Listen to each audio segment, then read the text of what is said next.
ऐकून कीर्ती उदार संत, ऐकून कीर्ती उदार संत, आलो धावत शरण. सांभाळावे सांभाळावे सांभाळावे अनाथा, हाती धरोनिया हात, हाती धरोनिया हात, मस्तकी ठेवा निवांत. सांभाळावे सांभाळावे सांभाळावे अनाथा, एका भावे एकपण, एका जनार्दनी आलो शरण. सांभाळावे सांभाळावे सांभाळावे अनाथा. विठ्ठल विठ्ठल विठ्ठल विठ्ठल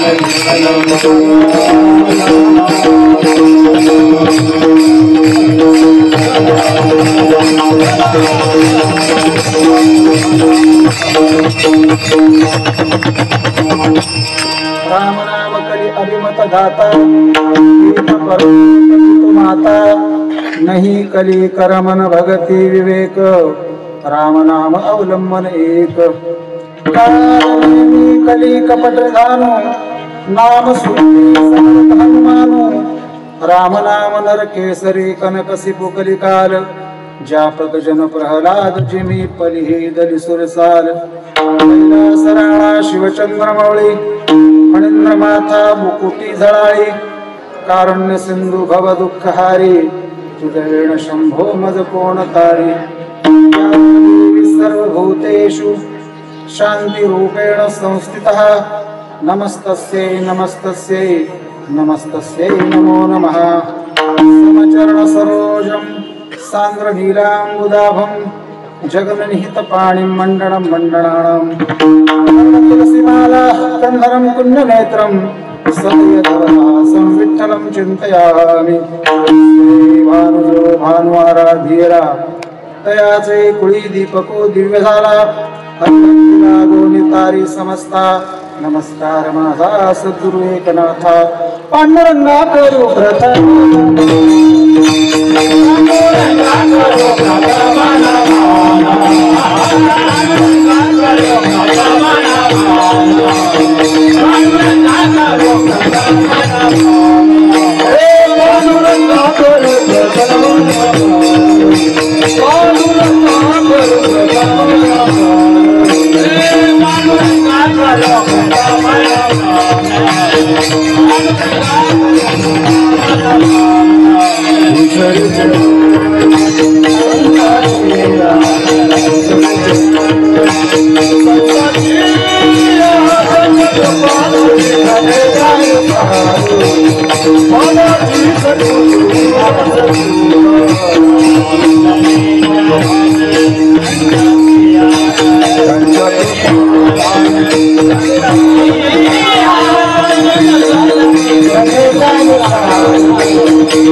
जयांचे केल्या स्मरण, सकल विद्यांचे अधिकरण. वंदो श्री गुरुचरण, ते नमस्कारो नियाता. पंढरीच्या देवराया दंडवत तुझे पाया, दंडवत तुझे पाया, दंडवत तुझे पाया. पंढरीच्या देवराया दंडवत तुझे पाया, दंडवत तुझे पाया,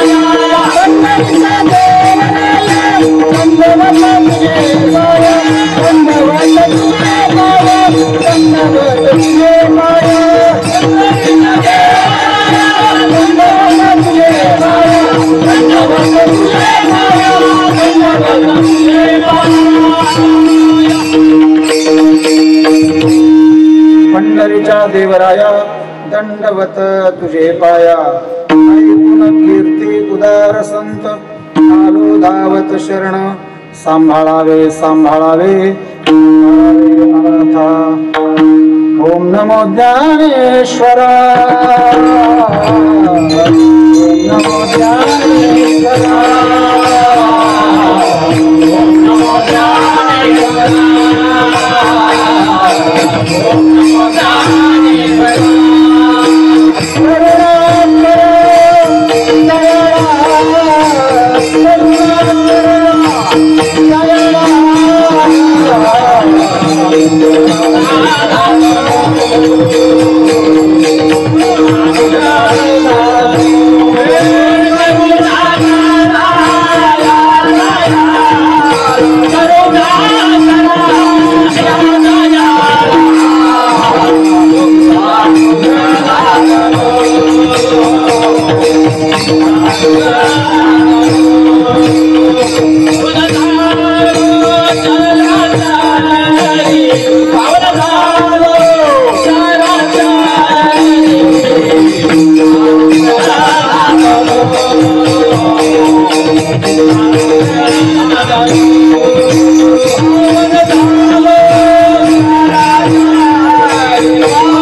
कीर्ते उदार संत आनंदावत शरण सांभाळावे सांभाळावे सांभाळावे अनाथ प्राप्त प्रसंगी श्री क्षेत्र संभाजीनगर आणि या क्षेत्रावर प्रतिवार्षिक नियमाप्रमाणे सुरू असलेला हा 9वा अखंड हरिनाम सप्ताह संत श्रेष्ठ कैवल्य चक्रवर्ती सम्राट नारायण महाराज यांच्या संजीवन समाधी सोहळ्याच्या निमित्तानं हा सप्ताह आपण सगळे या माऊलीनगर आणि परिसरात असणाऱ्या सगळ्या कॉलनीतले लोक एकत्र येऊन आदरणीय महाराजांच्या माऊलींच्या मार्गदर्शनाखाली हा सप्ताह या ठिकाणी करत असता 2-3 वर्षापूर्वी एक सेवा या ठिकाणी मी केली होती आणि आज पुन्हा माऊलींचा प्रसाद या निमित्तानं मला मिळालेला आहे. जे काय करतील ते माऊली कीर्तन करतील. दिसणारा व्यक्ती जरी तुमच्या समोर उभा असला तरी बोलणारे आतून माऊली बोलतील. मी न करी ज्याची कथा म्हणतात भागवतात मी न करी ज्याची कथा परी तोच होय मुखी वक्ता ऐसे बलात्कारेने बोलविता काय मी आता करावे. नाथांची ओळी फार सुंदर आहे. नाथ महाराज म्हणतात मी न करी ज्याची कथा मी कथा करत नाही परी तोच होय मुखी वक्ता. आता तोच होय तो म्हणजे कोण जो आतमध्ये बसलेला आहे. आत कोण बसलेला आहे याचं वर्णन करताना अमृतानुभवामध्ये ज्ञानोबराय म्हणतात परतोनी पाठी मोरे ठाके.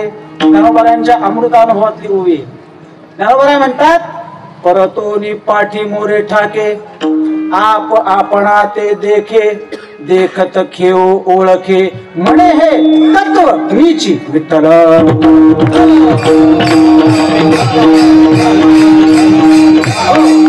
आतमध्ये बसलेलं जे तत्व आहे म्हणजे जो भगवंत आहे तो बोलवतो. तो बराय म्हणतात साळुंकी मंजुळ बोलत सेवाने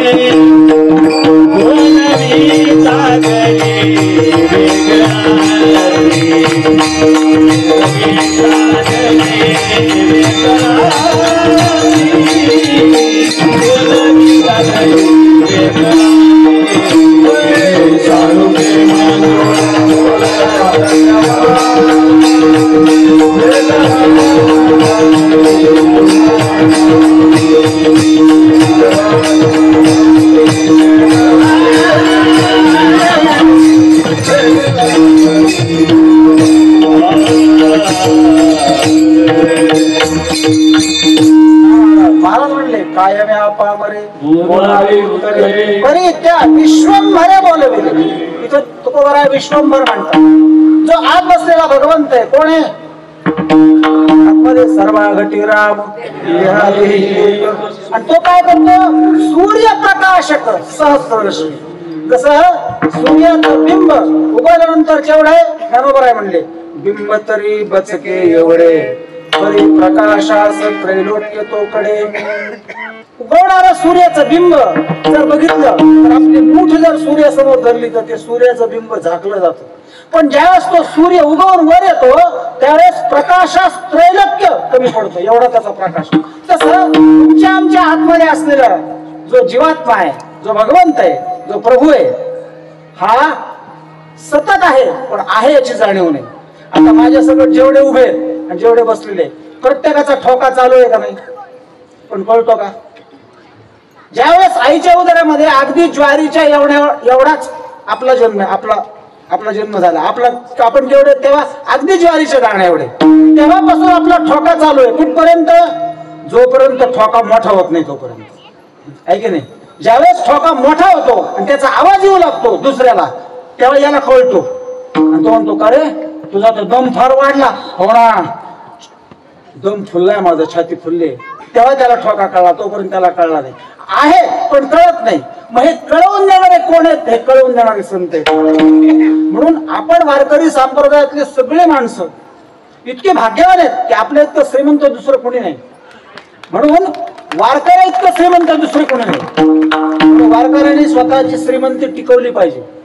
कशाने टिकवली पाहिजे भगवंताच्या नामस्मरणाने संतांच्या दर्शनाने आणि संतांच्या सहवासाने. म्हणून संतांचा संघ अत्यंत महत्वाचा आहे. तुकोबाराय म्हणले संत समागमे करावी आवडी करावी तातडी परमाती करावी तातडी परमाती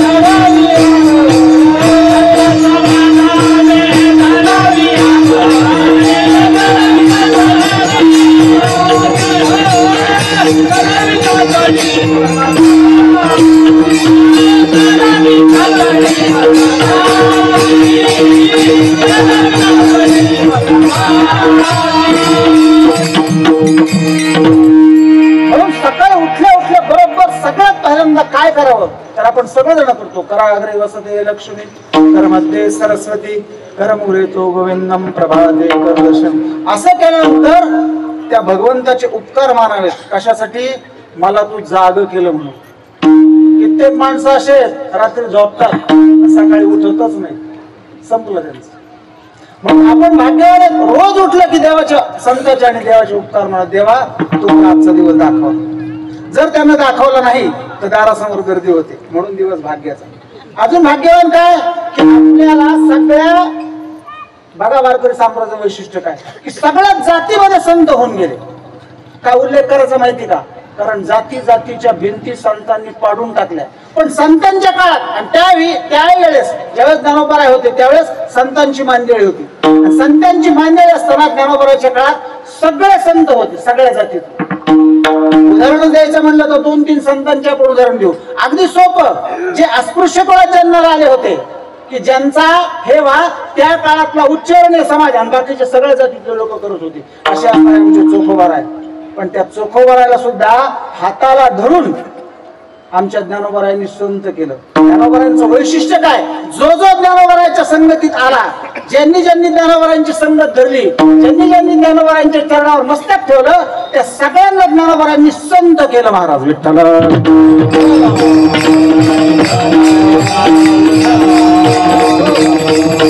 चोखोबारायची हेटाळणी करावी.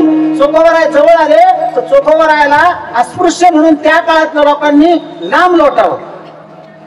चोखोबारायचं एक गोड नाथ चोखोबारायचं एक गोड अभंग आहे. चोखोबाराय म्हणतात कोण तो सोवळा कोण तो ओवळा तोहीच्या वेगळा विठ्ठल माझा कुणाशी विटाळ कशाचा ओ झाला मुळीच संचला वेगळाची मुळीच संचला वेगळाची कोण तो सोवळा कोण तो ओवळा कोण सोहळा आहे, कोण ओळ आहे?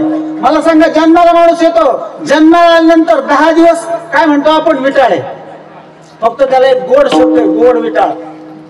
आणि ज्यावेळेस माणूस मरतो त्यावेळेस हे विटाळच आहे. मग त्याला काय म्हणायचं? कडू विटाळ. म्हणजे जन्माला येतो तेव्हाही विटाळतच जन्माला येतो आणि मरतानाही विटाळतच जातो. मधला काय? मधला काळ काय? सगळा घोटाळा आहे. विठ्ठल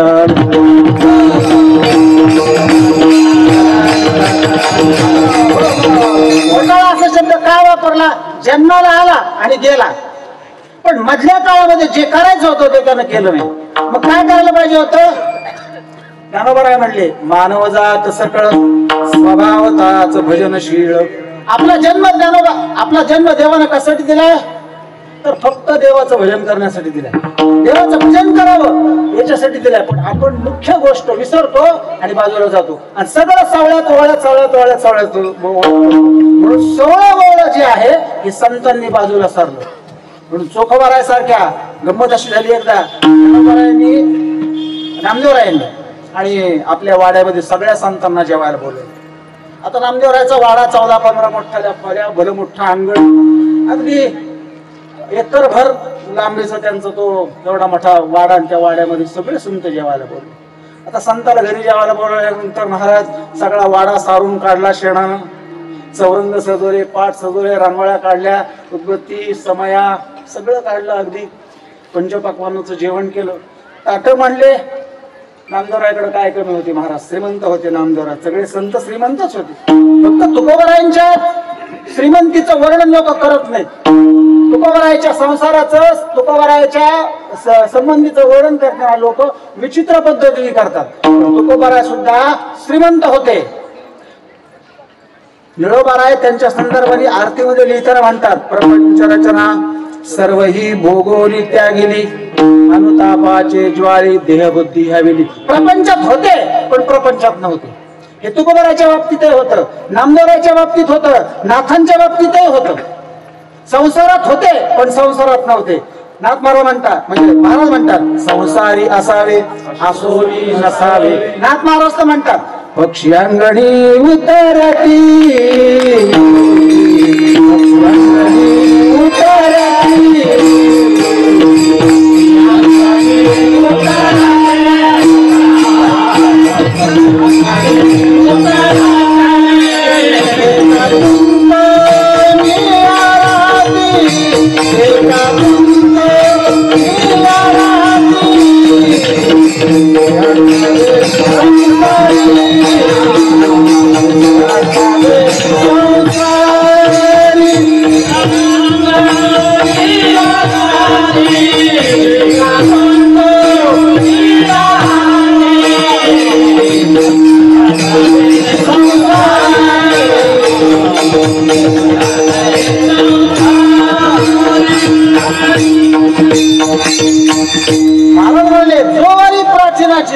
संसारात असावं पण नसावं. कसं? नाथवारांच्या संदर्भाने एक गोष्ट सांगितली जाते. नाथांच्या पैठणला गोदावरीच्या पलीकडे एक कावसान नावाचं गाव आहे, जुना कावसान. त्या कावसांचा गावोबा नाथांचा शिष्य प्रसिद्ध आहे. पण त्या कावसानला एक गणपती आजही येतो. गणपती नाथांच्या काळामध्ये तो गणपती, ते गणपतीचं मंदिर होतं. नाथांचा असा नियम होता की दर चतुर्थीला त्या गणपतीला नैवेद्य दाखवायचा आणि मग चतुर्थी सोडायची. एकदा भाद्रपद महिना आणि धो धो धो पाऊस पडतोय, गोदावरी दुथडी वाहते. नियम होता, नैवेद्य दाखवल्याशिवाय चतुर्थी सोडायची नाही. नाथांनी नैवेद्याचं ताट घेतलं आणि बाहेर पाडणार, तेवढ्याच नाथांकडे कुणीतरी आलं. आता अतिथी देवो भव आपल्या शास्त्रात सांगितलेलं आहे की देव पूजेला बसले तर देव बाजूला सारावे, तर आधी अतिथीचं काय करावं? पूजन करावं, स्वागत करावं. नाथांनी आवाज दिला. म्हणले अहो, नाथांनी पत्नीला आवाज दिला बरं का. म्हणले अहो, खरी पंडिताची आई गिरिजाबाई पत्नी. म्हणले अहो, आज नैवेद्य घेऊन तुम्ही जा. पाऊस पडतोय, गोदावरी दुतडी वाहतीये माहितीये गिरिजाबाईला. पण त्या असं म्हणलं नाही, आता एवढ्या पावसात नदी भरली कसं जाऊ. हा, ती काही तुमची आमची बायको नव्हती, ती नाथांची पत्नी होती. काही नाही, 2 माणसं सोबत हातामध्ये ताट घेतलं, गोदावरी पशी गेला. तर कसं जायचं? दुथडी वाहती, जाणार कसं? पाऊस पडतोय. तिथून वापस आल्या आणि नाथांना म्हणल्या, महाराज मी जाते पण गोदावरी रस्ता देत नाही, कसं जाऊ मी? नाथांना सांगितलं वापस जा. आणि तिला सांग गोदावरीला, जर माझा नवरा ब्रह्मचारी असेल तर गोदामाई मला जायला वाट दे. तुम्हाला प्रश्न पडला की नाही? एक मुलगा आणि दोन मुलीचा पती असणारा आपला नवरा, आणि काय सांगतो, जा गोदामाईला सांग की मी जर तुझा नवरा ब्रह्मचारी असेल तर गोदामाई वाट दे. काही विचार केला नाही गिरजाबाईने. पुन्हा गेल्या गोदावरीच्या काठावर उभे राहायला सांगितलं. म्हणजे गोदामाई, जर माझा नवरा ब्रह्मचारी असेल तर मला जायला वाट दे. जशी वसुदेवाच्या वेळेस यमुना दुतर्फा झाली होती ना, म्हणजे दुभंगली होती ना मधून, तशी गोदावरी झाली महाराज. गिरजाबाई गेल्या, गणपतीला नैवेद्य दाखवला, वापस आल्या. नाथांना जीव घातलं आणि नंतर त्या जेवायला बसल्या. नियम असा होता की अगोदर पतीला जीव घालावं आणि नंतर आपण खावं. जसं गिरजाबाईनं ताट सगळं गच्च भरून जेवायला घेतलं आणि आता बसणार, एक घास तोंडात घातला की भिंतीवर तलवार होती. नाथांनी तलवार काढली मेहनतून आणि गिरजाबाईच्या गळ्याला लावली. म्हणजे खा लवकर, पटपट पटपट, एक क्षण थांबायचं नाही, भराभर खा. नाथांकडे गिरजाबाईनं पाहिलं, खाली न पाहताच घास. मिठाचा येतोय का, तिखटाचा येतोय का, कशाचा येतोय का, कोरड्याचा येतो का, पापड्याचा येतो का, भाजीचा येतो का, कशात जे काय होते पंचपाकवान ते पट पट पट पट जेवढा वेळ लागला त्याच्यापेक्षा अर्ध्या वेळात जेवण झालं. ताट स्वच्छ झालं. ताट स्वच्छ झालं म्हणजे तलवार मॅन केली, पुन्हा ठेवून दिली आणि मस्त पैकी बैठकीत जाऊन पानाचा विडा लावला, गोड आवाज दिला. म्हणजे अहो या विडा गेला. नाथांच्या पत्नीला वाटलं शांती ब्रह्म म्हणणारा माझा नवरा आणि आज इतका रागात कसं काय. त्या घाबरतच जवळ गेल्या. महाराज, मला विचारायची हिंमत नाही पण तरी विचारते, माझ्या मानेला तलवार का लावली? म्हणजे का लावली? काय खाल्लं मला सांगा. काय गोड होतं, कोणते पदार्थ होते, कोणतं तिखट होतं, कोणतं खारट होतं, कोणतं तुरट होतं आणि कोणतं चांगलं होतं. ती म्हणली कसं सांग, तुमच्या त्या धाकानं मी कोणता घास कधी खाल्ला मला कळलाच नाही. जर जसं तुला कळलं नाही तू पोटभर जेवण केलं तसा तुझा नवरा ब्रह्मचारी आहे. संसारी असावे आसोनी नसावे, तैसे असावे संसारी विठ्ठल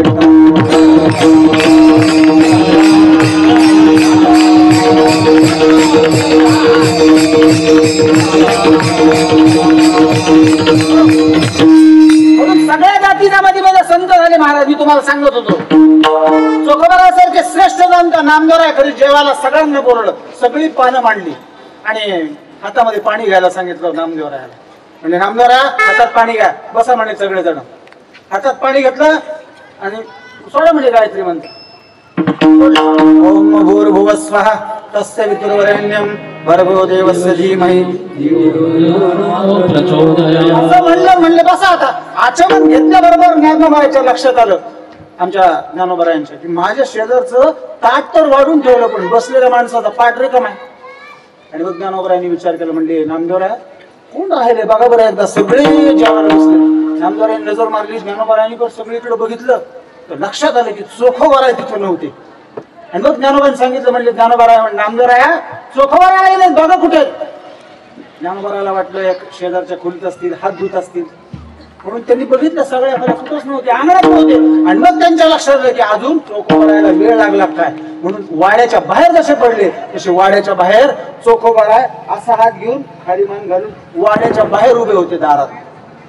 नामदेवरायांनी पाहिलं, म्हणले चोखोबा चला जेवायला, तुम्हाला ज्ञानोबा आवाज देत आहेत. चोखोबारायांनी वर बघितलं, म्हणले मी अस्पृश्य जातीहीन मनुष्य आणि तुमच्या सगळ्या लोकांच्या संगतीत कसा जेवायला बसू. ज्ञानोबारायला दम निघाला नाही, नामदेवरायला सापडत नाही. चोखोबारायला ज्ञानोबाराय पाटावून उठले ताटावरून आणि पाठीमागेच उभे होते. नामदेवरायच्या चोखोबारायच्या दंडाला धरलं आणि आपल्या शेजारी आणून जेवायला बसवलं. जातीपातीच्या भिंती जर कुणी तोडल्या सगळ्यात पहिल्यांदा तर आमच्या ज्ञानोबारायांनी. आगा कोळीचिया चोखटपणा लगा. ज्ञानोबारायांची उभी. ज्ञानोबाराय म्हणतात, आगा कोळीचिया चोखटपणा लगा, अभिजात झणी जागा, उत्पत्तीचा वावगा सुसु का व्हावा. का व्हावा? मी उच्च जातीत जन्माला आले, उच्चवर्णीय का अभिमान असावा. अरे उच्च जातीत जन्माला आला हे तुझं मागच्या जन्मीचं भाग्य आहे, पण या जन्मात उच्च जातीत जन्माला येऊन काय करतो याला महत्व आहे.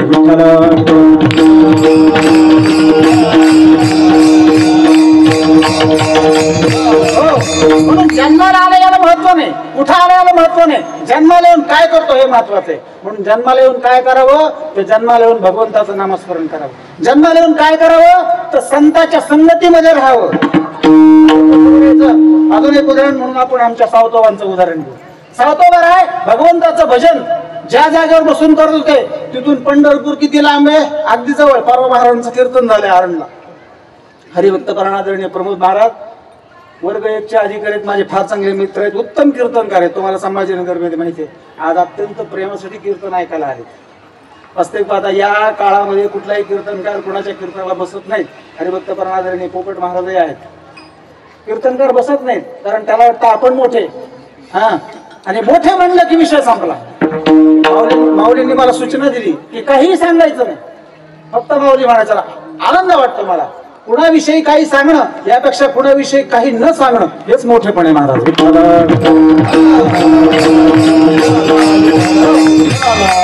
एक निर्देश म्हणून 2 बोट करणं, वाक्य सांगणं ही गोष्ट वेगळी, परंतु कीर्तनामध्ये माणसाची स्तुतीच करू नये. हा परिचय जरूर द्यावा, पण स्तुती करावी फक्त संतांची. स्तुती नामस्मरण करावं भगवंताचं, बोलावं फक्त ग्रंथातलं, तुकोबाराच्या गाथ्यातलं, ज्ञानोबाराच्या ज्ञानेश्वरीतलं, नाथांच्या भागवतातलं. विठ्ठल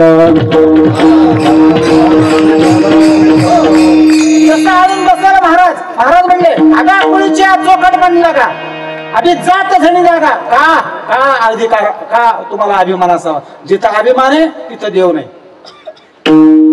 म्हणून सावतोबा महाराज ज्या ठिकाणी बसून भजन करायचे कधीही पंढरीला गेले नाही. पण देवाला असं वाटलं माझा भक्त जर माझं भजन करतो तर मला त्याच्याकडे गेलं पाहिजे. म्हणून सगळ्यात महत्वाची गोष्ट काय माहिती का, देवाजवळ जाण्यापेक्षा देव आपल्या जवळ आला पाहिजे. देव आपल्या जवळ आल्यासाठी काय केलं पाहिजे. नाथांचा एक गोड अभंग आहे. नाथ महाराज म्हणतात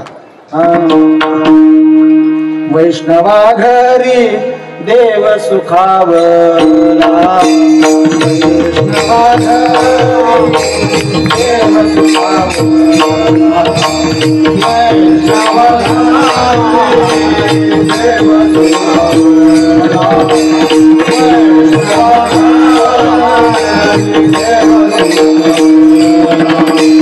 नवजाय जवळूनी बाहेरी घातला, नवजाय जवळूनी बाहेरी घातला, म्हणे माझे पुरत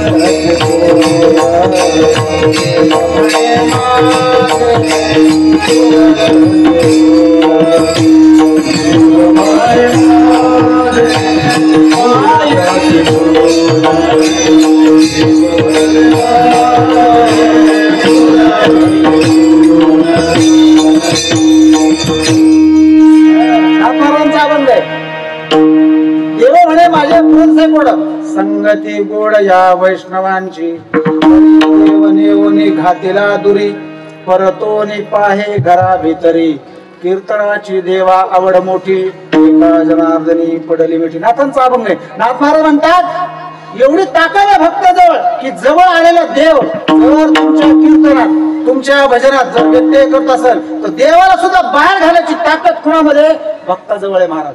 म्हणून वेदांत शास्त्र असं सांगतं की देव स्वतंत्र आहे आणि जीव परतंत्र आहे. पण भक्तिशास्त्र जर उघडून पाहिलं तर भक्तिशास्त्र सांगतं देव परतंत्र आहे आणि भक्त स्वतंत्र आहे. भक्त स्वतंत्र काय, म्हणून जनाबाई सारखी संत सुद्धा काय म्हणते, पंढरीचा चोर गळा हृदय बंदीखाना केला, सांगायची ताकद कोणाजवळ आहे, जनाबाई जवळ आहे. कारण का, ती भक्त आहे देवाची आणि देवाला आपल्या कळवण्याची ताकद तिची आहे तिच्यात. म्हणून पहा ना, सगळा जनाबाईचाच वंश उभा इथं. काही लोक म्हणतात कीर्तनात स्त्रियांनी उभं राहू नये, स्त्रियांनी कीर्तन करू नये, बाईनं कीर्तनात वीणा घेऊ नये. मला एक जण म्हणला का हो महाराज तुम्ही कीर्तनात बाईला वीणा देता. मी म्हणलं तुझ्या डोळ्यातली बाई गेली नाही का, अजून आई दिसत नाही का? तोपर्यंत आपली बाई म्हणण्यापेक्षा जर आई म्हणलं तर कुठं बिघडलं. आई म्हणून बघा, जनाबाई झाली, मुक्ताबाई झाली, बहिणाबाई झाली. अहो यांनी जग पलटायची हिंमत त्यांच्याजवळ होती. आजही त्यांचं स्थान आदराने नाव आदराने घेतलं त्यांचं स्थान उच्च स्थानावर आहे. म्हणून स्त्रिया या ठिकाणी टाळ घेऊन उभ्या आहेत. मला आनंद वाटतो आणि आपल्या बरोबरीने उभ्या आहेत. म्हणून खऱ्या अर्थानं ही समानता आहे महाराज. विठ्ठल सावतोबाचं सांगत होतो, आरंगला असताना सुद्धा सावतोबा जवळ पंढरपूर असून कधी देवाच्या दर्शनाला गेले नाही. देवच त्यांच्याकडे धावत आला. ते सावतोबा सांगतात स्वतःची जात सांगणं वेगळं आणि जात दाखवणं वेगळं. माणसानं जात दाखवू नये, सांगावी जरूर, अभिमानानं सांगावी, मी या वर्णात जन्माला आलो, माझी जात आहे, पण दाखवू नये. दाखवली किंवा त्याची किंमत कळाली महाराज. ते म्हणतात आमची माळियाची जात आमची माळियाची जात शेत लावून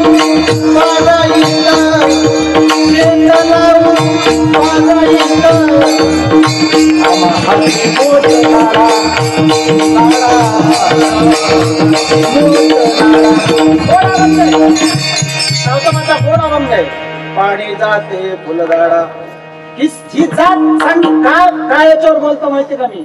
हे सगळे त्यावेळेस ज्ञानोबारांच्या काळात संत होते, सगळेचे सगळे. गोरोबा काका सारखे श्रेष्ठ संत ज्यांच्यावर ही ताकद होती की हातात थापटणे घेऊन संतांचं डोकं पडवून पाहायची त्यांच्यात ताकद होती. नावच होतं गोरा कुंभार. मी महात्माच्या मुखातून फार सुंदर शब्द ऐकला. काय नाव होतं म्हणले? गोरा कुंभार. महात्म्याच्या मुखातलं वाक्य असे, ते म्हणले त्यांचा कुंभच गोरा होता. म्हणजे आतूनही गोरा आणि वरतूनही गोरा. आता आपला रंग, आपला कुंभ वरतून गोरा आहे, आत कसा आहे काय माहिती. अंतर्मुखून जर बघितलं तर काय दिसतं? म्हणले रक्त रेत दुर्गंधी जंतू, रक्त रेत दुर्गंधी जंतू नरकमुताने भरली रे,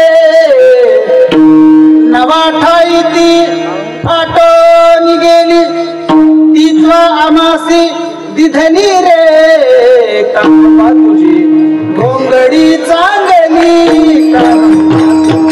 घोंगडी चांगली,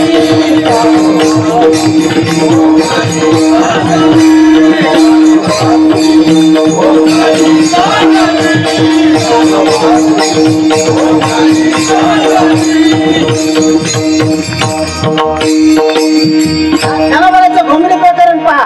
का सांगायचं माहिती काय? सगळं आतमध्ये रक्त आहे, रेत आहे, दुर्गंधी आहे, जंतू आहे, पण भगवंताच्या नामस्मरणानं पवित्र तो देह, वाणी पुण्यवंत सर्व काळ. इतका घाण असणारा देह सुद्धा जो आतून आहे, तो सुद्धा भगवंताच्या नामस्मरणानं पवित्र होऊ शकतो. हे आमच्या गोरोबा काकाने दाखवून दिलं. ते गोरोबा काका एका अभंगामध्ये म्हणतात, हा अभंग प्रचलित नाही, फार पाठातला नाही, गोरोबा काकांचा अभंग आहे. गोरोबा काका म्हणतात, कुलालाचे वंशी जन्मले शरीर, कुलालाचे वंशी जन्मले शरीर, तो गोरा कुंभार हरिभक्त, तो गोरा कुंभार हरिभक्त, तो गोरा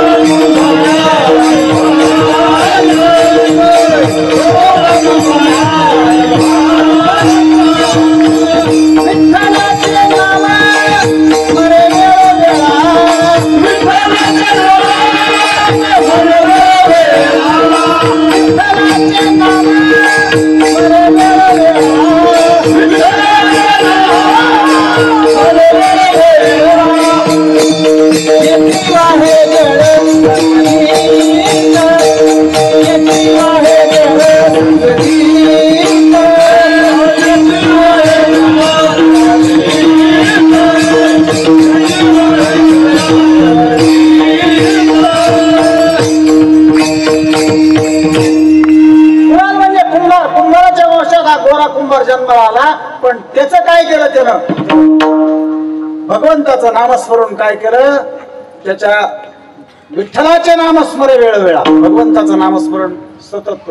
ही सुद्धा संगत जी मिळाली, ही ज्ञानोबरायांची संगत मिळाली. म्हणून ज्ञानोबरायांची विद्वत्ता, ज्ञानोबरायांचं मोठेपण, ज्ञानोबरायांचा अधिकार एवढा आहे. उपजाताची ज्ञानी हे वर्म जाणोनी आले लोटांगणी चांगदेव. चांगदेवासारखा 1600 वर्ष तप करणारा योगी ज्यावेळेस आमच्या ज्ञानोबारायांच्या भेटीला आला महाराज आणि त्यांनी हजारो शिष्य सोबत आणि ज्ञानोबारायांना निवड केला. म्हणले 1600 वर्ष तप केलेल्या चांगल्या तुम्हाला भेटायला येतोय. येऊ द्या म्हणले बाबा, आता एवढा मोठा योगी येतोय भेटायला, चांगली गोष्ट स्वीकारलं या म्हणले. पण येताना यांचा एक शिष्य पुढे पळत आला. असेच थंडीचे दिवस होते, चारी भावंड भिंतीवर बसून ऊन घेत होते. सकाळची वेळ, उन्हात बसले ते मस्त निवांत. आणि एक त्यांचा शिष्य पळत आला, म्हणला चांगले महाराज वाघावर बसून हातात सापाचा चाबूक घेऊन तुम्हाला भेटायला येते. मुक्ताबाई माग बसली, गोड हसली. म्हणजे दादा असा कसला रे योगी, वाघावर बसतो हातात सापाचा चाबूक घेतो. ज्ञानोबराय म्हणले बाई असू दे, काय हरकत नाही. पण ज्ञानोबरायांनी विचार केला, म्हणले एवढा मोठा तपस्वी जर आपल्याला भेटायला येतोय तर त्याला इकडे आणण्यापेक्षा आपणच त्याला भेटायला. जर तो वाघावर बसून येतोय म्हणजे जिवंत आहे, वाघ कसा जिवंत आहे, त्याला जीव आहे, आपण त्याला भेटायला जाऊ. मुक्ताबाई म्हणली कसं? म्हणले काही नाही, या भिंतीला सांगू.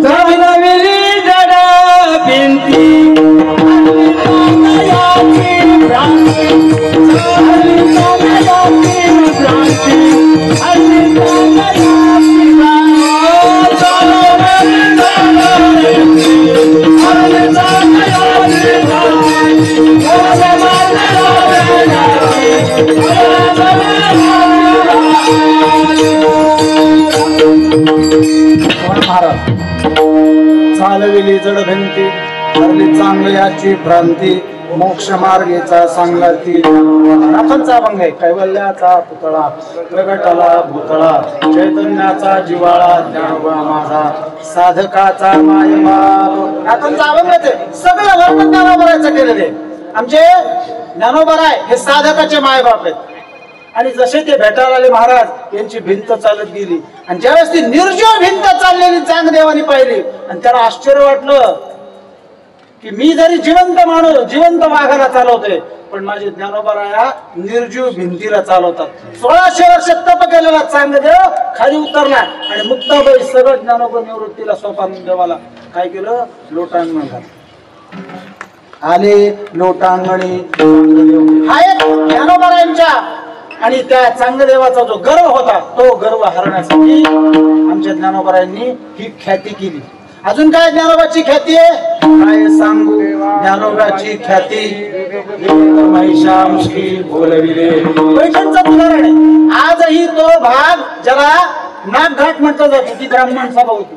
आणि त्या ब्राह्मण सभेमध्ये सर्व असणारे ब्राह्मण, तत्ववेत्ते, विद्वान, चारिवेद पाठ असणारे सगळे धडपाठी ब्राह्मण, वेदातल्या सगळ्या रुचा मुखपाठ असणारे. आणि तिथं ज्ञानोबाराय आणि त्यांचे दोन बंधू मुक्ताबाई ज्यावेळेस वडिलांच्या देहांत प्रायश्चित्तानंतर मौंजी बंधन संस्कारासाठी आज्ञापत्र मागायला गेले, त्यावेळेस त्या सगळ्या विद्वानांनी यांची परीक्षा घ्यायचं ठरवलं, त्यांची खिल्ली उडवली.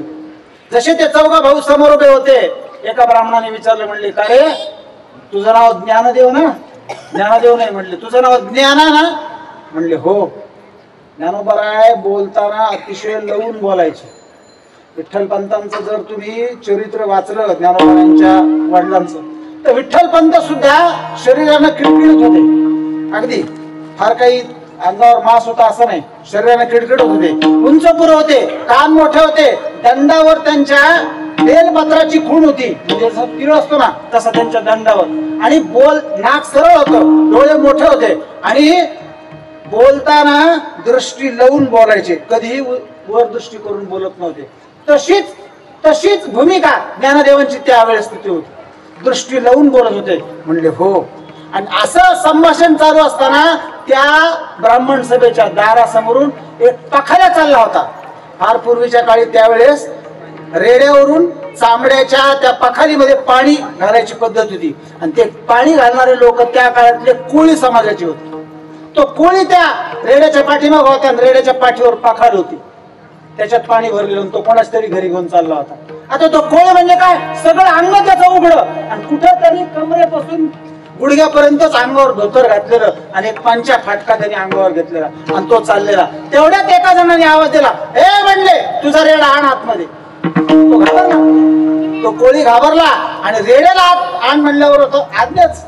त्या काळचा अधिकार त्यांचा हात आल्या बरोबर एका जणाने खवचटपणे प्रश्न विचारला, नाव काय रेड्याचं?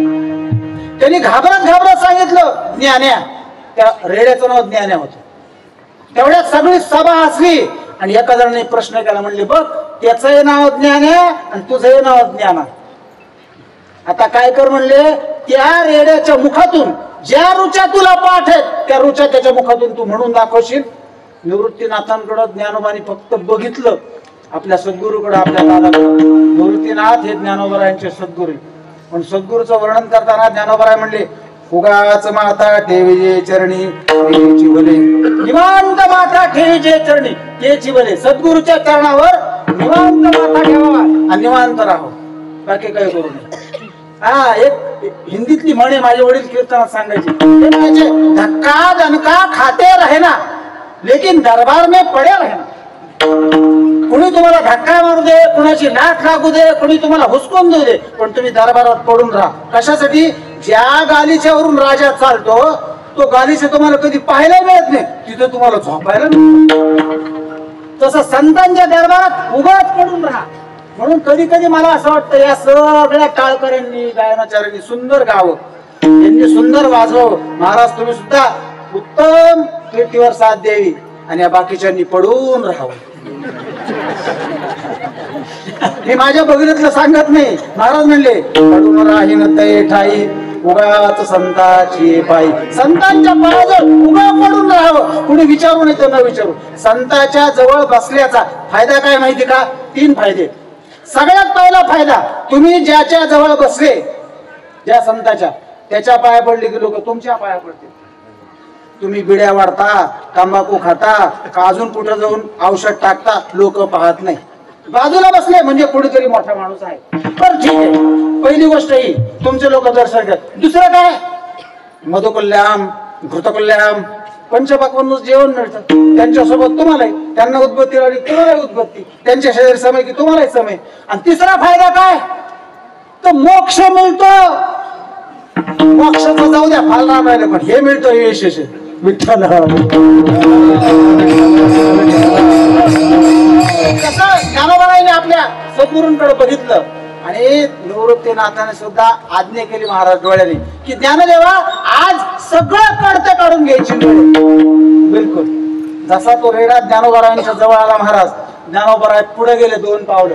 आपला कमळासारखा हात त्यांनी रेड्याच्या कपाळावर ठेवला आणि त्याच्या दृष्टीमध्ये आपली दृष्टी घातली ज्ञानोबाराची आणि त्या रेड्याची दृष्टी एक झाली. आणि ऋग्वेदातली पहिली ऋचा ज्ञानोबारायांनी मुखातून काढली, यश चक्षुषा पश्यते. अशी ऋचा म्हटल्या बरोबर एखाद्या शिकवलेल्या प्राण्यागत त्या रेड्याची जीभ, लांब जीभ होती त्या जनावराची, ती जीभ माणसासारखी आखूड झाली आणि शिकवलेल्या प्राण्यागत तो रेडा शेकला. यश चक्षुषा पश्यते असा रेकला. असा आवाज आल्याबरोबर सगळी सभा आवाज झाली आणि तिथं बसलेले जे ज्ञान करत होते एकाने गजर केला, ज्ञानेश्वर महाराज की जय. ज्ञानाचा एका मिनिटात ज्ञानेश्वर झाला महाराज. आणि मग सगळ्या जण ज्ञानोबारायांच्या पाया पडायला लागले.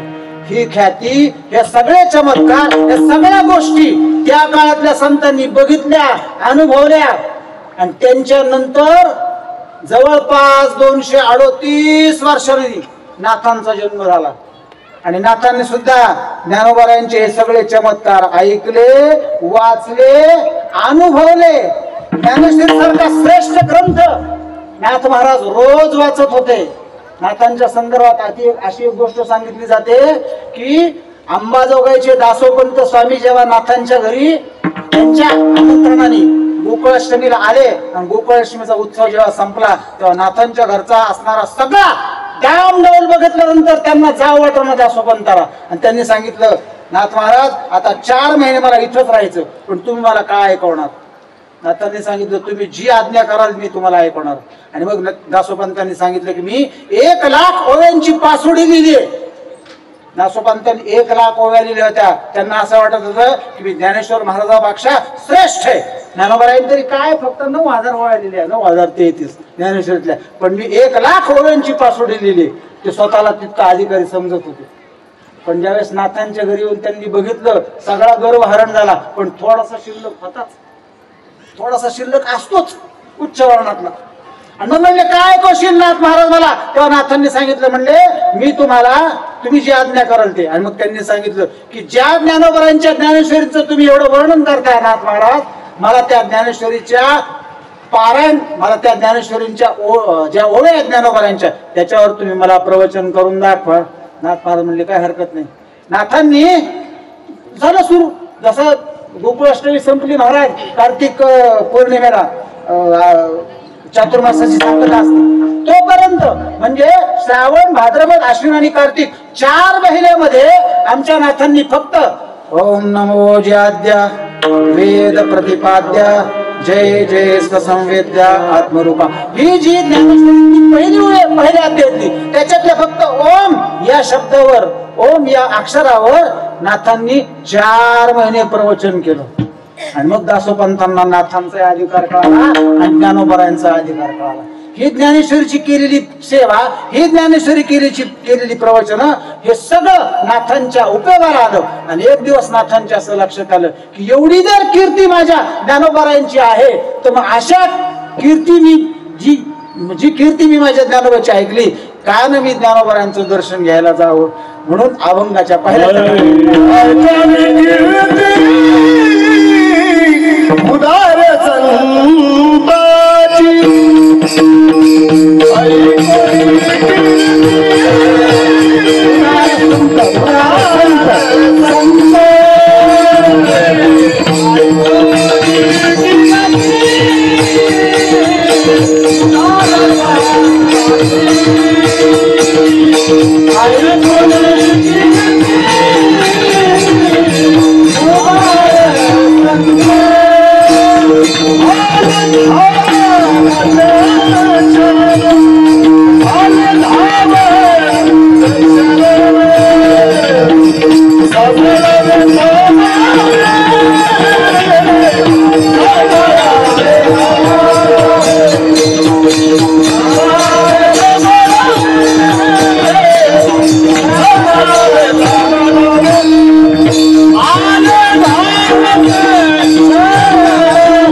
महिषामुखी बोलवला.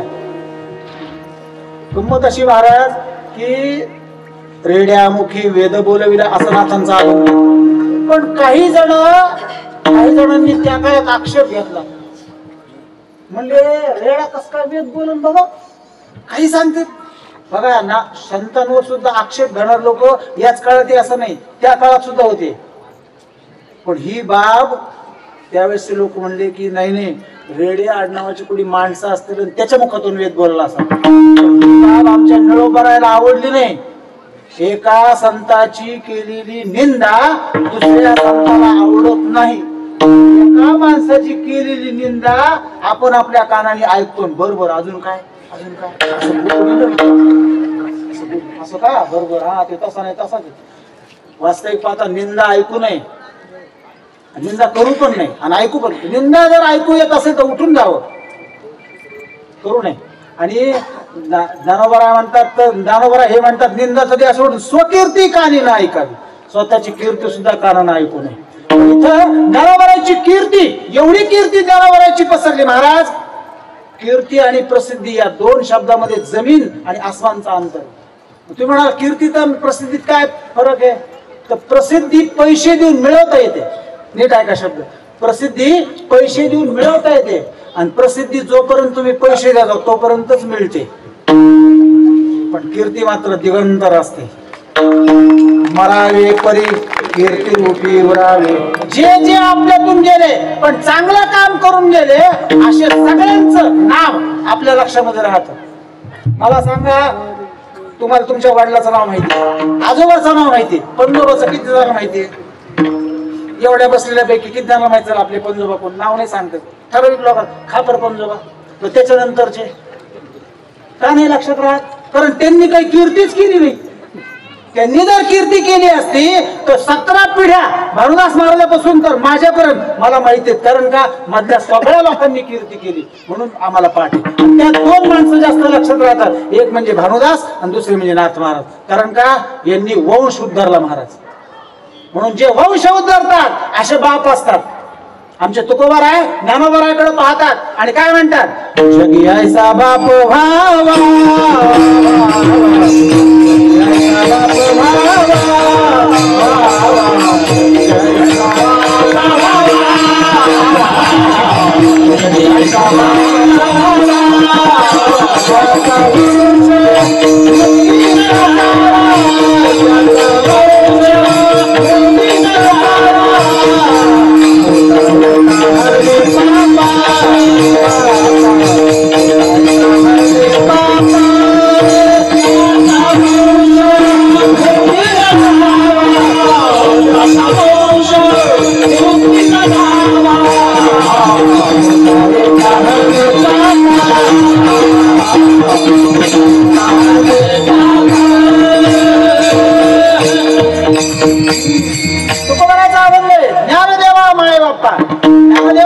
असे जन्माला आले महाराज की वंश मुक्त केला. म्हणून वंश मुक्त करणारा बाप असावा, जगी ऐसा बाप व्हावा. आणि महाराज काय म्हणले की उभारिला ध्वज लोकावरी ऐसी चराचरी कीर्ती जासी, ते हे निवृत्तीनाथ ज्ञानदेव सोपान मुक्ताबाई ज्ञानधिपती. कशा असावेत आपल्या मोठी मुलं? तर त्यांनी आपली कीर्ती दिगंतर ठेवली पाहिजे. आपल्या बापाची कीर्ती आपण पसरवणं आणि आपल्या बापाची कीर्ती कायम ठेवणं हे मुलाच्या हातात आहे. कारण बापानं जसं चांगलं काम केलं तसं जर मुलानं करत राहिलं तर बापाची कीर्ती. म्हणून ज्ञानोबारायांनी केलेली कीर्ती त्यानंतरच्या काळात आमच्या नाथांनी पण वाढवली. मी वाढवली असं म्हटलं नाही, उलट ते म्हणले तुमची कीर्ती मी ऐकली ज्ञानोबाराया, एवढी तुमची कीर्ती. म्हणून म्हणले ऐकून कीर्ती महाराज तुमची मी कीर्ती ऐकली. आणि उदार तुम्ही कशा आहात? उदार आहात. काय उदारपण आहे आमच्या ज्ञानोबारायाचं? 700 श्लोकात अडकलेली गीता जी संस्कृतातली ती आमच्या ज्ञानोबारायांनी प्राकृतात केली. काय केलं? एक श्रीमंताची बाई, माहिती सगळ्या गावात ती श्रीमंत आहे, ते घर म्हणून तिने काय केलं? मकर संक्रांतीला हळदी कुंकाला गेली. आता स्त्रिया जातातच, ती पण गेली. पण जाताना काय केलं माहिती का? एवढी लांब अशी 1.5 फूट आणि एवढी जाड सोन्याची कामच गळ्यात घातली. श्रीमंत होती, एवढी लांब आणि चांगली 1.5 फूट लांबीची गळ्यात घातली. बरं त्याला हलकडी सोन्याची आणि म्हशीच्या गळ्यात जशी चेन असती तशी सोन्याची चेन. आता ती एवढी 10-15 किलोची आणि ती हळदी कुंकाला सगळ्या बायामध्ये जेव्हा गेली तिला कुठे कुंकू लावता त्याच्या वजन ती अशी अशी लावायला लागली. आणि तिची मैत्रीण जवळ उभी होती, सगळ्यांनी पाहायला लागल्या तिच्याकडे वेड्यासारखं. पण कुणाची हिंमत नाही. पण तिची मैत्रीण जवळ घेतली, दंड म्हणजे का गल्लीला कोणाचं नाव असलं तर क्षमा म्हणली का गल्लीला हे काय? ती म्हणजे मी श्रीमंत आहे. म्हणले तू सगळ्या गावाला माहिती तू श्रीमंत आहे, पण हे शोभत का? हे काय घातलं गळ्यात? म्हणजे सोन्याचं आहे. म्हणले सोन्याचं आम्हाला कळतं, पण बाई हे तू सोनाराकडे दे, तो त्याच्या भट्टीत वितळवेल, त्याच्या मुशीत घालील, आयरणीवर त्याला घडवील आणि मग डोक्याच्या केसापासून त्या पायाच्या नखापर्यंत तू काय कर, या सगळ्या सोन्या तांब्याचे काय कर, सोन्याचे अलंकार घडव आणि मग नटून ये, लक्ष्मी सारखी दिसशील. तशी ही गीता सोन्याच्या तांब्यासारखी काही जणांच्या गळ्यात अशी अडकून पडली होती आणि त्यांना त्याच्यातच भूषण वाटत होतं. आमच्या ज्ञानोबारायांनी ते काढलं, भट्टीत घातलं, स्वतःच्या मुशीत घातलं आणि आयरणीवर त्याला अलंकार घडवले. गीता अलंकार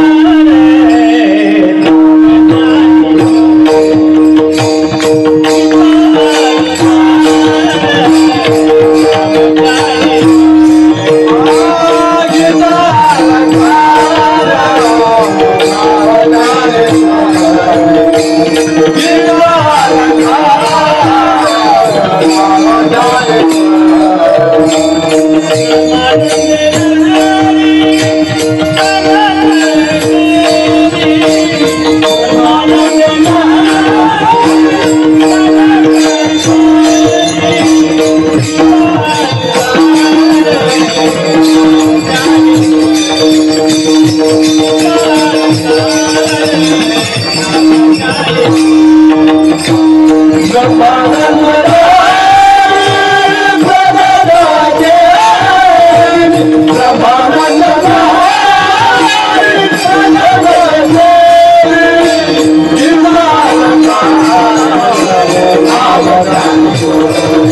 संस्कृताचं सगळं ज्ञान, संस्कृताची भाषा मराठी निशेष मराठीमध्ये केली म्हणून ज्ञानोबराय सर्वश्रेष्ठ. तुम्ही पहा ना, आपण पारणाला बसायच्या अगोदर विष्णू सहस्त्रनाम म्हणतो.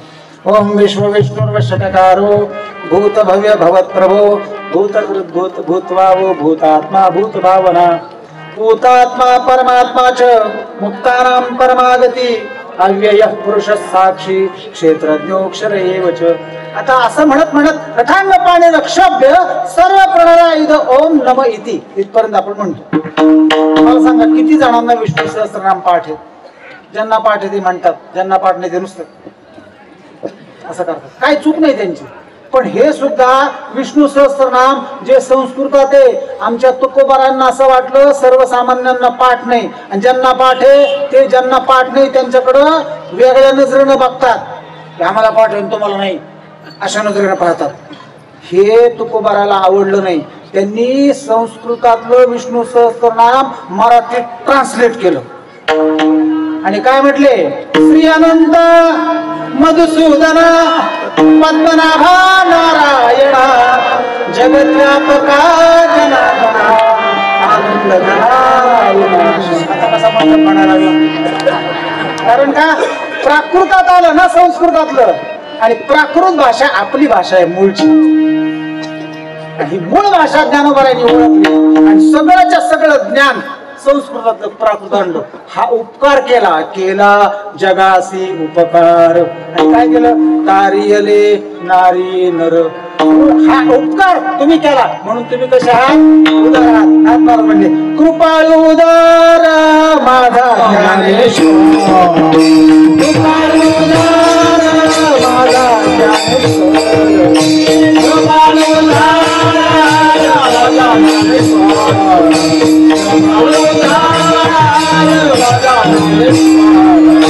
दया नमस्कार वारंवार, दया नमस्कार वारंवार, याची तुला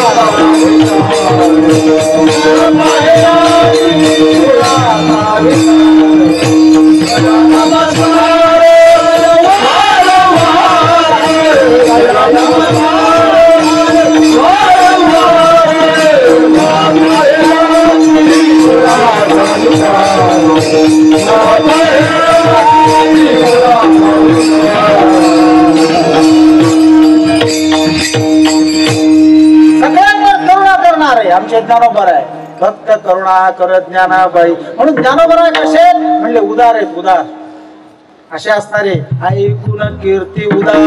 ज्ञानोबराय उदार आहेत. उदार संत. अजून काय उदारपण आहे की त्यांनी सगळ्यांना जवळ केलं. म्हणून ज्ञानोबराय क्रांतिकारक संत आहे. ज्या काळामध्ये जाती वर्णाच्या सगळ्या विष पसरलेलं होतं, ज्ञानोबरायांनी जातीपातीच्या भिंतीच काढून टाकल्या. महाराज भिंतच ठेवली नाही जातीची, सगळे एक केले. आणि अशा संतांना आमचे नाथ महाराज शरण गेले. काय म्हणतात दुसऱ्या चरणात?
अभंगाचं दुसरं चरण हे त्याचं ध्रुवपद असतं आणि प्रत्येक अभंगाचं ध्रुवपद हे त्याचं गोडवा असतं.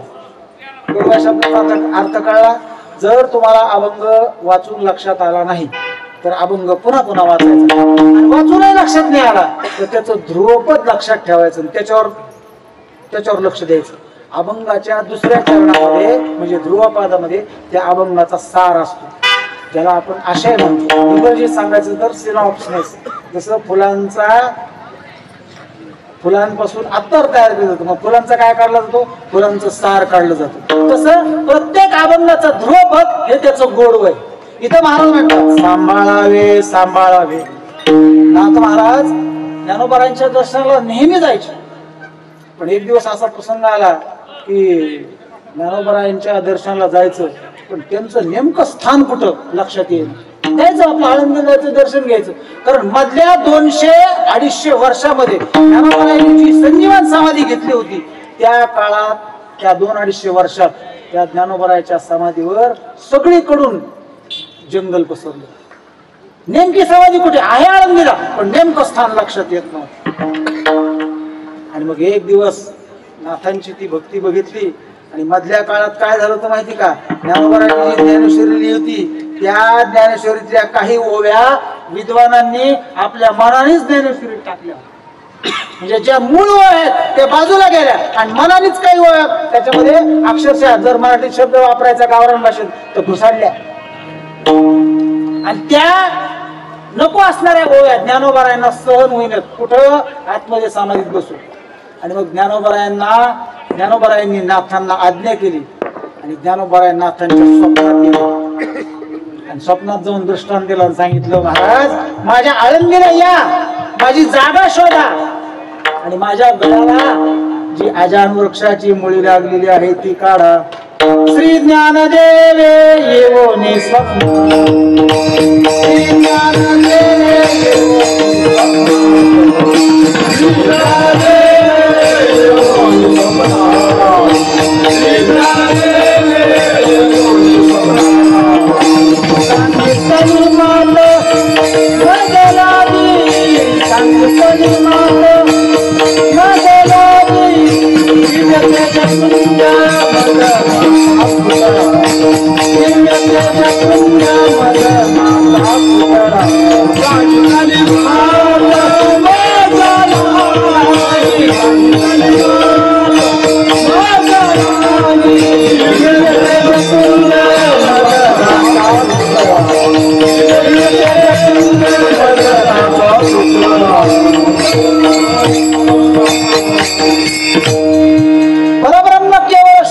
नाथांचा अभंग आहे. नाथांना आज्ञा झाली, नाथ महाराज गेले आणि सोबत बरेचसे लोक नेले. शिष्य म्हणताना लोक नेले बरेच. जाताना सामुग्री पण नेली आणि मग ती समाधीचा शोध सुरू झाला ज्ञानोबारायांच्या. 8 दिवस झाले, सगळं जंगल साफ केलं पण नेमकी जागा सापडेल कुठे.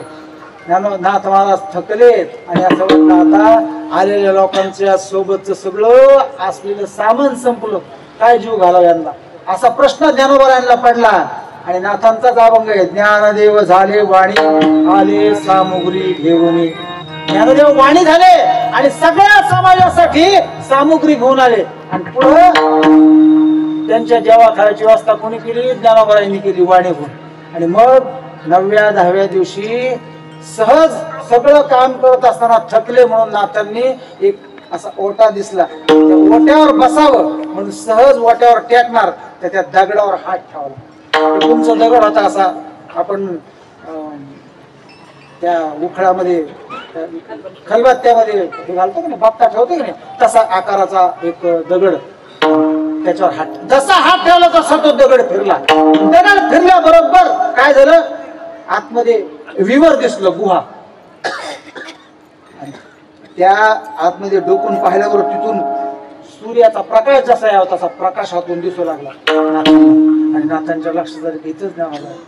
नाथ महाराज आतमध्ये गेले, पायऱ्या उतरून उजव्या हाताला असे वळाले. हात गेले बरोबर सहस्त्र सूर्याचं तेज पसरावं एवढं तेज आमच्या ज्ञानोबारायांच्या आणि अंगातून पसरलं. ज्ञानोबाराय पद्मासनात बसलेले, अर्धवट डोळे झाकलेले, दोन्ही हात असे गुडघ्यावर ठेवलेले. आणि नाथांनी दर्शन घेतलं. जसं ज्ञानोबरायांचं दर्शन नाथांनी घेतलं, आपल्या जवळ कोणीतरी आलंय त्याची जाणीव ज्ञानदेवांना झाली आणि ज्ञानदेवांनी डोळे उघडले. 72 तास दोघांचं संभाषण चाललं असं नाथांच्या चरित्रामध्ये उल्लेख आहे. ज्ञानोबरायांच्या संजीवन समाधीनंतर ज्ञानोबरायांना भेटलेला पहिला पुरुष म्हणजे नाथ महाराज. आणि मग तिथं ज्ञानोबरायांनी सांगितले की कुठल्या कुठल्या ओव्या मधल्या या विद्वान लोकांनी, विद्वान या शब्दाची व्याख्या करताना नाथ महाराज म्हणतात ज्याच्या अंगावर विद्येचा वाण प्रगट होतो तो विद्वान. नाही तर ज्याच्याजवळ विद्येची वाण आहे तो कसला विद्वान. नाथ महाराज भागवतात उभी देतात. नाथ महाराज म्हणतात मोरंगी अति डोळसे अंग भरी भरली पिसे एका दृष्टी विना आंधळे झाले तैसे विद्वांसा.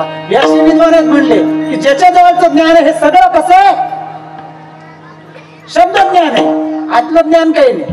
नाथांनी दर्शन घेतलं, ज्ञानोबरांनी ओव्या सांगितल्या आणि जी मूळ ज्ञानेश्वरी होती ती नाथांजवळ दिली. सांगितलं ही प्रतिशुद्ध करा.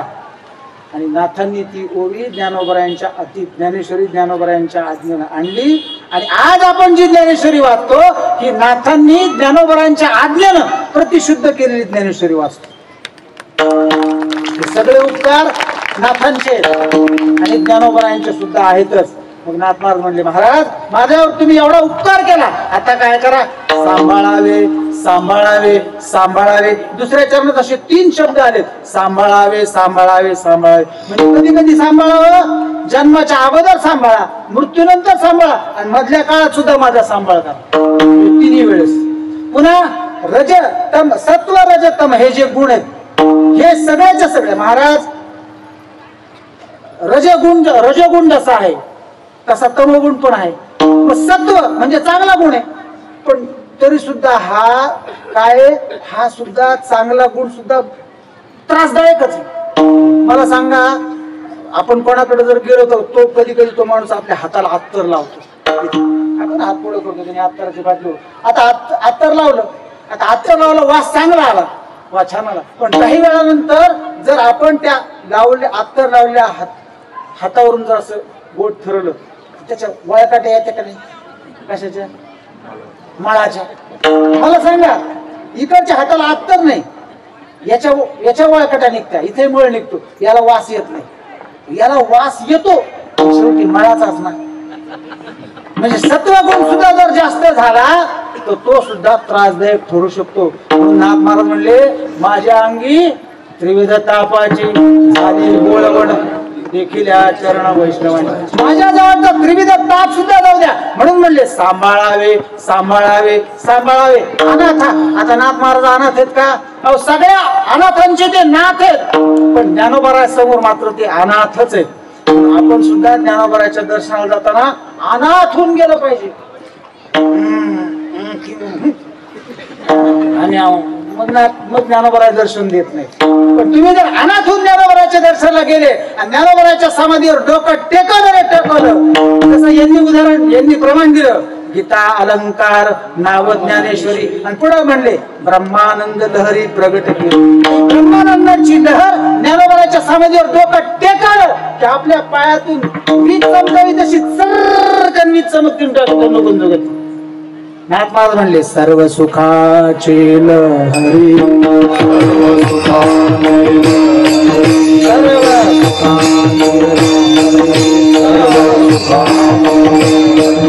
ज्ञानाबाई अलंकापुरी ज्ञानाबाई अलंकापुरी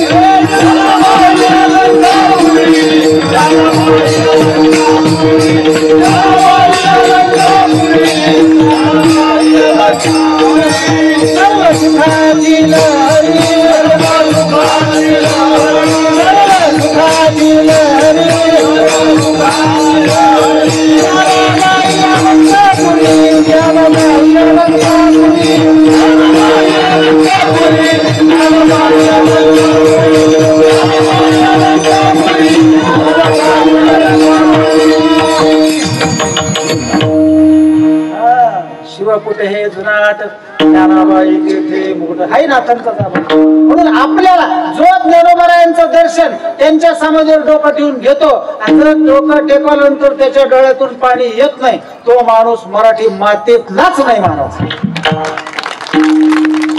त्याचा जन्म महाराष्ट्रात झाला पण त्याला ज्ञानोबरायांचं अधिकार पण कळलं नाही आणि ज्याला ज्ञानोबरायांच्या समाजावर डोकं ठेवल्यानंतर आपोआप डोळ्यातून पाणी येतं. कंठी प्रेम दाटे हृदय प्रकटे राम हा अनुभव आलाच पाहिजे. ही ताकद ज्ञानोबराच्या संजीवन समाधीमध्ये म्हणून म्हटलं पाहिजे सांभाळावे सांभाळावे सांभाळावे अनाथा. आता कसं सांभाळायचं तिसऱ्या चरणात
काही मुखाने भजन केलं पण मागचे काही जण अजून संभ्रमातच आहे. टाळी वाजवावं का नाही म्हणावं का नाही. तुम्हाला एक मोरपंताची आर्या म्हणून दाखवतो. कळाली तर तुमचं सौभाग्य तुमचं सद्भाग्य, नाही कळलं तर जेवण लगे आहेच. मोरपंत असं म्हणतात जो या कीर्तनात टाळी वाजवण्याची करील टाळा टाळी. नीट आहे का बघा, ज्याला मराठी चांगलं कळतं नीट आहे का. जो या कीर्तनात करील टाळी वाजवण्याची टाळा टाळी त्याला काल्यानंतर यमकवटाळी. विठ्ठल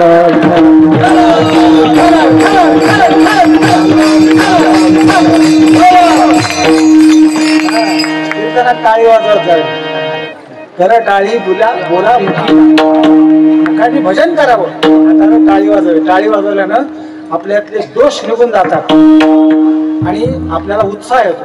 टाळी वाजवली पाहिजे. त्याचे अनेक कारण आहेत, तो विषय माझा नाही. महाराज म्हणले हाती धरून या हात मस्तकी ठेवा निवांत. युट्यूबवर जरा वेगळं आलंय, पण नाथांच्या गाथ्यामध्ये मात्र असं हाती धरून या हात. महाराज तुमच्या मी दर्शनाला आलोय, तुमचं मी तुम्हाला नमस्कार केलाय, वंदन केलंय, मला सांभाळा म्हणून तुमच्या जवळ मी काय केले, विज्ञापना केलेली. आता काय करा, माझा हात हातामध्ये धरा. हाती धरून या हात मस्तकी, नुसतं धरू नका, माझ्या मस्तकावर ठेवा. मस्तकी ठेवा. संतांच्या नुसतं दृष्टी जरी आपल्यावर पडली तर सुद्धा काय होतात महाराज, आपल्यातले दोष निघून जातात. कृपा कटाक्षे निहाळिले आपुल्या पदी बैसलिले. संतांनी नुसता कृपेचा कटाक्ष जरी आपल्यावर टाकला, बघा त्या गोकुळातल्या स्त्रिया, गोकुळातल्या सगळ्या गोळणी इतक्या नट्टापट्टा करायच्या की भगवंताच्या रासक्रीडेला जाण्यासाठी 2-2, 3-3, 4-4 तास त्या नटायच्या. पायाच्या नखापासून तर डोक्याच्या केसापर्यंत शृंगार करायच्या.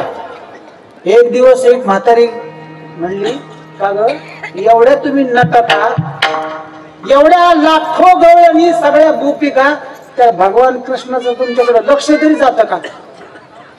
जेवढ्या नटलेल्या होत्या त्या काय म्हणल्या, त्याचं लक्ष जाऊ नाही तर न जाऊ दे, पण त्याने नुसतं बघितलं तरी आमचा उद्धार झाला. आम्ही आमच्यासाठी नाही नटत, त्याच्यासाठी नटतो. का? म्हणून आपलं नटणं सुद्धा आपल्यासाठी नसावं, आपलं नटणं त्याच्यासाठी असावं. आणि त्याच्यासाठी एकदा नटायची आपल्याला सवय लागली की मग मात्र तो आपल्याला जवळ घेतो. म्हणून बऱ्याच वेळा आपण म्हणतो ना, मी केलं लग्न, मी केलं, पैसा मी कमावला, नोकरी मी केली, अमुक केलं, तोपर्यंत तो मागच आहे.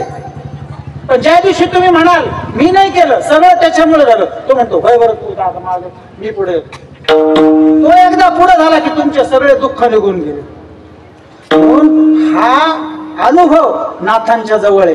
म्हणून नाथ महाराज आता तुमच्या जवळ मी आलोय, आता काय करा, तुमचा हात माझ्या हातात, माझा हात तुमच्या हातात धरा. धरून या हात आणि काय करा, माझ्या मस्तकावर ठेवा.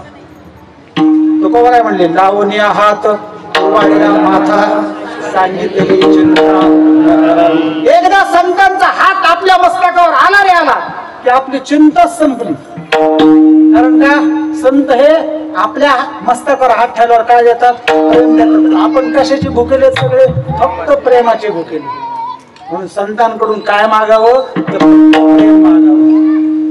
ठाकलो से द्वारी उभाया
प्रेमाची भीक मागावी. मग तुम्ही म्हणाल देवाजवळ संताजवळ प्रेमाची भीक का मागावी, कारण संत प्रेमाच्या गावात राहतात. तुकोबाराचा अभंग आहे, तुकोबारा म्हणतात, संताची गावी प्रेमाचा सुकाळ नाही तळमळ दुःख देश, तेथे मी राहीन होऊन याचक, घालतील भीक तेची मज. संत काय भीक घालतात, तर प्रेमाची भीक घालतात. आणि आपण कशापासून दुरावलेले, फक्त प्रेमापासून. म्हणून आपण भुकेले प्रेमाचे. आपणच काय, देव सुद्धा भुकेला आहे प्रेमाचा. कोणाच्या, तुमच्या आमच्या. देवाला सुद्धा प्रेम द्यावं. मग देवाला प्रेम द्यावं म्हणजे काय करावं, तर देवाचं नाव घ्यावं. देवाचं नाव घेतलं की त्याला आनंद होतो. बस त्याच्यापेक्षा दुसरं प्रेम काही नाही. म्हणून संत हे भगवंताचं नाव घेतात आणि मग अशा संतांचा हात आपल्या मस्तकावर आला की महाराज म्हणले हाती धरून या हात मस्तकी ठेवा निवांत सांभाळावे सांभाळावे सांभाळावे अनाथा जनार्दन माऊली जनार्दन एकनाथ माऊली ज्ञानेश्वर माऊली ज्ञानराज माऊली ज्ञानेश्वर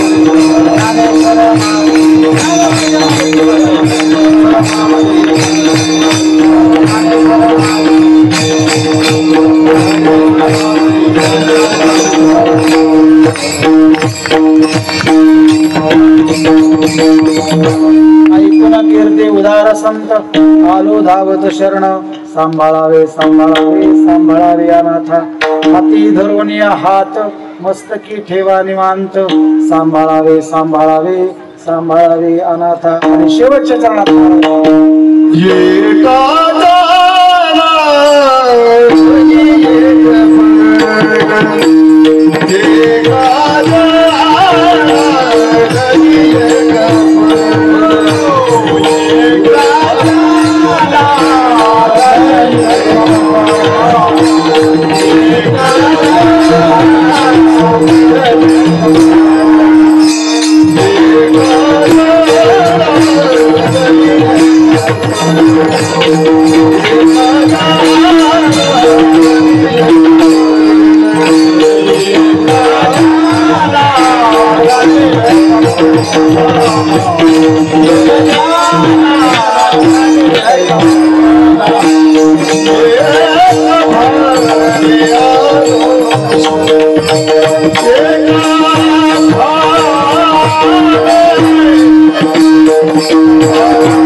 देव सुद्धा कीर्तनात येतो. देवाला सुद्धा कीर्तनात यावं वाटतं. देव सुद्धा आपलं निर्गुण रूप टाकून सगळं रूपात येतो.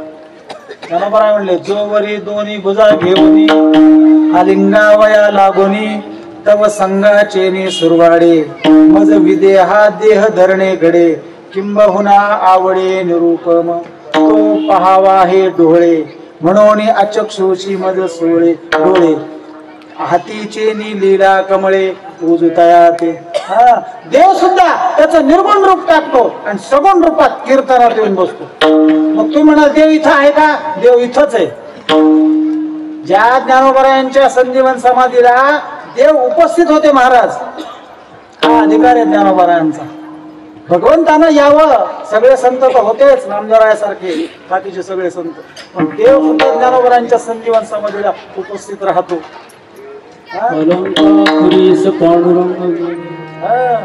आणि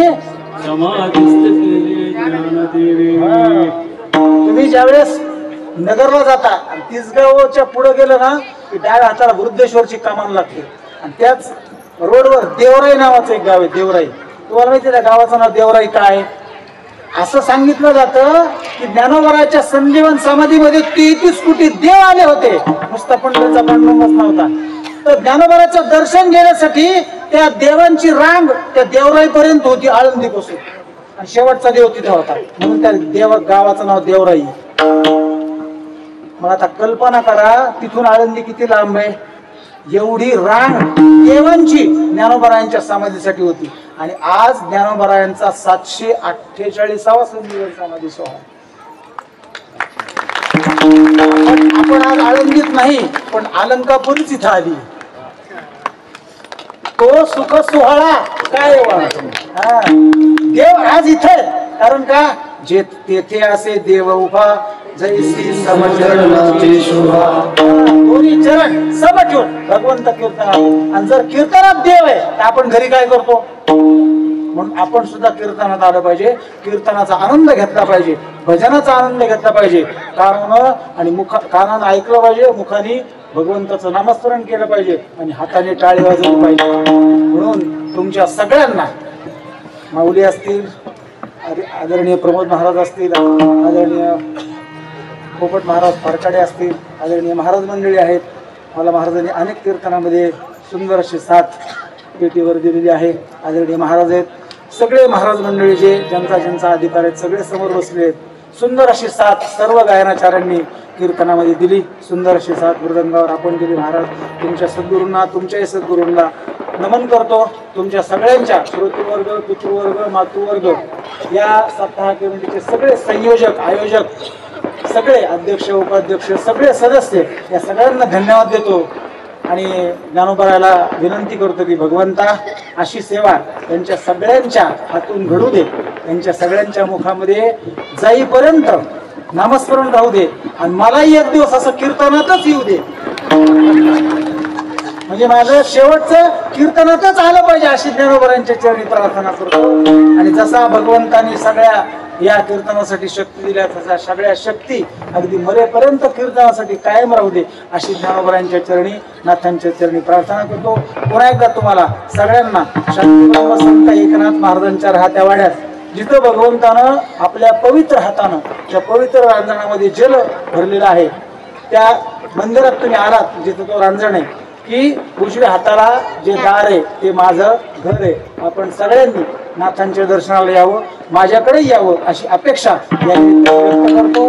पुन्हा एकदा सर्व असणाऱ्या धनाबाईंचा मुक्ताबाईचा बहिणाबाईंचा जो वंश आहे या सगळ्यांच्या चरणावर दंडवत प्रणाम करतो. तुम्हाला सगळ्यांना धन्यवाद देतो. भगवंत तुमची रक्षा करो तुम्हाला शक्ती देवो अशी प्रार्थना करून कीर्तनाला या ठिकाणी भजन करा 2 मिनिटं. भक्तास एकनाथ रामदास एकनाथ